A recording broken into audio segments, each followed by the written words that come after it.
Assalamualaikum warahmatullahi wabarakatuh.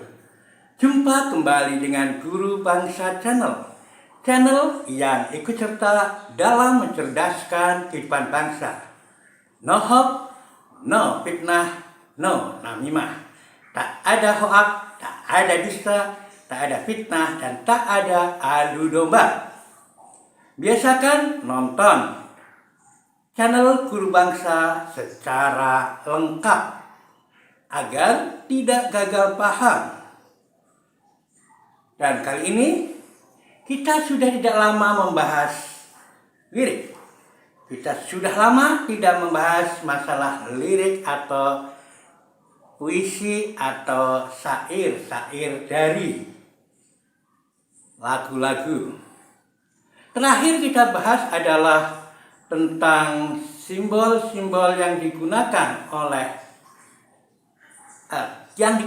pada lagu Bubui Bulan. Ya, pada saat itu kita bahas bahwa Bubui Bulan dengan simbol-simbol benda-benda langit yang sangat kontroversial, sangat mengerikan, dan itu sebagai simbol atau pertanda atau kode akan adanya sesuatu yang mengerikan. Dan ternyata yang mengerikan itu adalah G30S PKI. Karena bisa jadi lagu itu adalah hasil karya dari seniman-seniman Lekra, Lembaga Kebudayaan Rakyat di bawah PKI. Nah, untuk konfirmasi bahwa simbol-simbol langit itu biasa digunakan sesuatu yang mulia. Nah, saat ini adalah bulan Maulid. Pas banget bulan Maulid. Maulid Nabi akhir September dan G30S PKI juga akhir September. Ini bisa kita saling mengkonfirmasi simbol-simbol yang digunakan dalam lirik lagu Bubui Bulan yang sangat mungkin adalah atau disinyalir sebagai karya seniman Lekra, atau paling tidak mungkin bukan seniman Lekra tetapi seniman biasa yang ditodong dengan senjata oleh PKI. Nah, kita ingatkan pada lagu Bubui Bulan, bulan dipanggang ya, bulan dipanggang, Bubui Bulan. Sangrai bentang,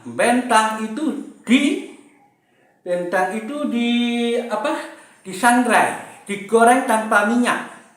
Dan panon poe disasate, panon poe matahari di sate.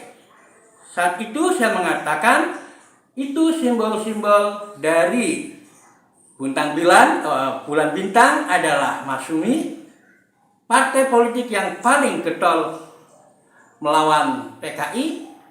Panon poe adalah lambang beberapa organisasi Islam yang diantaranya adalah Sang Surya Muhammadiyah. Jadi waktu itu saya katakan bahwa itu adalah pengganyangan terhadap partai dan ormas Islam. Apakah mungkin tidak sekedar itu, ataukah lebih jauh? Bisa saja, karena simbol itu sangat kontradiksi dengan simbol-simbol simbol-simbol benda langit yang biasanya digunakan untuk sesuatu yang mulia, seperti pada syair-syair yang dibuat oleh Ar-Barzanji misalnya. Anta syamsun, anta badrun, anta nurun fauqa nur. Engkau laksana bulan purnama. Engkau laksana anta syamsun, engkau laksana matahari, panon poe. Engkau laksana bulan purnama, badrun. Anta syamsun, anta badrun, anta nurun fauqa nur. Engkau adalah cahaya di atas cahaya, bintang di atas bintang, bentang di sangrai, sangrai bentang dalam lirik Bubui Bulan. Jadi boleh jadi bahwa itu tidak sekedar pengganyangan terhadap ormas Islam atau partai politik Islam, tetapi justru pengganyangan tentang simbol yang disimbolkan matahari, disimbolkan as-samsu, disimbolkan al-badru adalah Rasulullah SAW. Jadi boleh jadi lagu Bubui Bulan adalah pengganyangan terhadap diri Rasulullah sendiri. Boleh jadi itu adalah serangan yang sangat berani dari para seniman lekra. Nah, oleh karena itu di saat kita memperingati Maulid dan kita juga akan memperingati G30 SPKI, sangat perlu untuk kewaspadaan nasional agar tidak dipermainkan oleh pihak-pihak yang tidak menghendaki ketentraman dalam masyarakat. Sebab dengan teror seperti itu tentu saja kaum muslimin, apalagi kalau kita bandingkan kemudian diferensikan ke Al-Barzanji atau yang lainnya yang biasa menggunakan simbol-simbol bulan, bintang, dan matahari, tentu saja itu sangat menyerang kaum muslimin. Oleh karenanya, hati-hati dengan lirik-lirik yang boleh jadi adalah menarik untuk propaganda, menarik untuk yang disebut sebagai pengganyangan dan sebagainya. Mudah-mudahan kita menjadi bangsa yang semakin cerdas dan tidak mudah untuk diprovokasi. Seperti saya katakan, sangat mungkin simbol-simbol benda langit yang biasanya untuk kemuliaan dipakai dengan simbol-simbol yang mengerikan adalah pertanda atau sinyal atau semacam kode, ya, kode dari mereka yang ingin ada sesuatu yang mengerikan.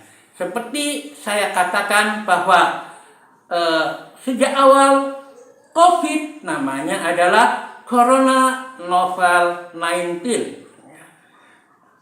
Yang saya katakan kemungkinan besar adalah kode dari atau kode atau sandi universal bangkitnya komunisme yang ingin menguasai dunia. Corona itu adalah crown itu adalah mahkota itu adalah raja, ada kekuasaan. Novel itu sebuah kisah perjalanan. Jadi awal kisah perjalanan penguasaan dunia dimulai dengan 2019 dari komunis Cina. Dan kalau betul COVID tidak hanya